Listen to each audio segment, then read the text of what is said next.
Nandyal municipal council సమావేశంలో 38వ ward councillor తూర్పునాటి Savitramma మాట్లాడుతూ అధ్యక్ష నందునగర్ వైఎస్ నగర్లో ఫలాలు కబ్జాలకు గురవుతున్నాయని కొంతమంది వ్యక్తులు దర్జాగా మున్సిపాలిటీ స్థలాలను కబ్జా చేస్తున్నారని దొంగ పట్టాలు సృష్టిస్తూ మాజీ అంటూ చలమణి అవుతున్నారు. అటువంటి వారిపై కఠిన చర్యలు తీసుకోవాలని, రాబోయే రోజుల్లో ఇలాగే ఉంటే స్థలాలని కబ్జాకు గురవుతాయని, ఇప్పటికైనా మన స్థలాలు మనం కాపాడుకుందాం. మున్సిపల్ అధికారులు మాత్రం తెలిసినా కూడా చైర్పర్సన్ గారు మీరైనా స్పందించి మన స్థలాలు కాపాడుకోవడానికి తగు చర్యలు తీసుకోవాలని ఆగ్రహం వ్యక్తం చేశారు. మా వార్డులో ఖాళీ ప్లేస్ నుండి కబ్జాలకు గురైన దృష్టికి తీసుకొచ్చడం జరిగింది అధ్యక్ష. మీరు ఏమాత్రం దాన్ని ఎంక్వైరీ చేసినారు? ఏం కథ? ఇక్కడ ఆల్రెడీ అది చెప్పడం జరిగిందండి. ఏసీపీ గారు ఆల్రెడీ ఎంఆర్ఓ గారికి లెటర్ పెట్టడము, అది గౌరవ కౌన్సిల్ సభ్యులు మీ దృష్టికి గానీ తీసుకురావడం జరిగిందండి. నిన్ననే మీకు గానీ ఆ లెటర్ సంబంధించిన డీటెయిల్స్ గానీ ఇవ్వడం జరిగింది. ఎంఆర్ఓ దృష్టికి వరకు మీరు తీసుకెళ్ళినారు అధ్యక్ష. ఎంఆర్ఓ గారు లీవ్ లో ఉన్నాను, నేను వచ్చిన తర్వాత మాట్లాడతానని చెప్పారు. సిక్ లీవ్ లో ఉన్నానని చెప్పడం జరిగింది. అది మీ ఆధ్వర్యంలోనే గానీ నిన్న ఫోన్ గానీ చేయడం జరిగింది. చెప్పండి. అదే అధ్యక్ష, తొందరగా ఎంక్వైరీ పెట్టి అది ఎన్ని ప్లేసులు ఉన్నాయి, ఎంత వరకు కూడా లేవుతుంది, ఎన్ని ప్లేసులు కబ్జాలకు గురైనాయి, ఒక్క సెంటు కూడా లాస్ట్ కు మిగలదు అధ్యక్ష. రాబోయే రోజులలో ఒక స్కూల్ కట్టాలన్నా, గుడి కట్టాలన్నా, ఆఫీసులు కట్టాలన్నా ఏముండవు అధ్యక్ష. కన్నెగా నాకి పెట్టింటారు అప్పటికెల్లా.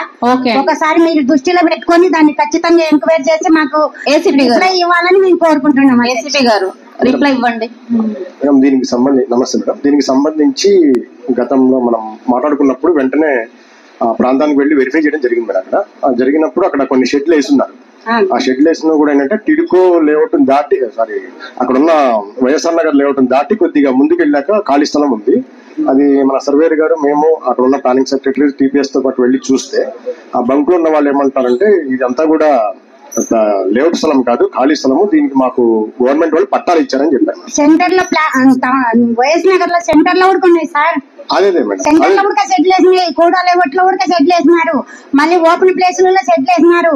ఒక్కొక్కసారి 10 సెంట్లు 20 సెంట్లు కబ్జాలకు గురైంది. నువ్వు రా, నేను చూపిస్తా. నేను దొరకపోయి ఎంక్వైరీ నువ్వు రా, నేను చూపిస్తా నీకు. ఎక్కడెక్కడ ఎన్ని ప్లాట్లు కబ్జా చేసినదన్నీ చూపిస్తా. తీసుకొని రాండి సార్, ఏం పని నేను వస్తా. తప్పకుండా మేడం. అంటే గతంలో మీరు చెప్పిన ఆ యొక్క ఇష్యూ పోతే అట్లే చెప్తారు సార్. నేను చెప్తా ఎవరు పట్టాలు ఇచ్చినారు, ఎవరు పట్టాలు ఇయ్యింది, ఎవరు ఖాళీ ప్లేస్ ఏమిది. గౌరవ సభ్యులు కదా కంప్లైంట్ ఇచ్చింది. కంప్లైంట్ దారులంగానే మీరు పిలుచుకొని తప్పకుండా అండి. ఒకసారి మిమ్మల్ని కలిసి ఎక్కడ కబ్జా గురైంది నేను చూపిస్తా అధ్యక్ష. అలాగే. ఇంకొకటి అధ్యక్ష, కన్నమే స్కూల్ రోడ్ లో మీరు మొన్న భూమి పూజ చేసి 3 నెలలు అయింది అధ్యక్ష. రేపు స్కూల్ కూడా ఓపెన్ అయితే ఆ రోడ్డు చేయడం లేదని ఆ ప్రజలు నా దగ్గరకు వచ్చి అడుగుతున్నారు అధ్యక్ష. అవునండి, నిన్ననే కాంట్రాక్టర్ తో గానీ మాట్లాడము. ఏమనంటే మీరు కౌన్సిల్ లో అడుగుతారనేది కాకుండా నిన్ననే అడగడం జరిగింది. మీ ముందనే కాంట్రాక్టర్ తో మాట్లాడితే కారు ఫ్రాక్చర్ అయ్యింది. అదైన వెంటనే నేను కొద్దిగా రికవరీ అయితేనే వస్తాను ఒక 10 days లోపల అని చెప్పడం జరిగింది. అది నేను మీకు మళ్ళీ కానీ చెప్పడం జరిగిందండి. అదే చిన్న చిన్న పిల్లలు ఉంటారు కదా, వర్షాకాలం పడుతుంటారని రోజు మొత్తానికి ఆ కాంట్రాక్టర్ తో నిన్న మాట్లాడడం జరిగింది. ఆయన ఒక 10-15 days అడిగారు, వచ్చేస్తారండి. సభకు నమస్కారం.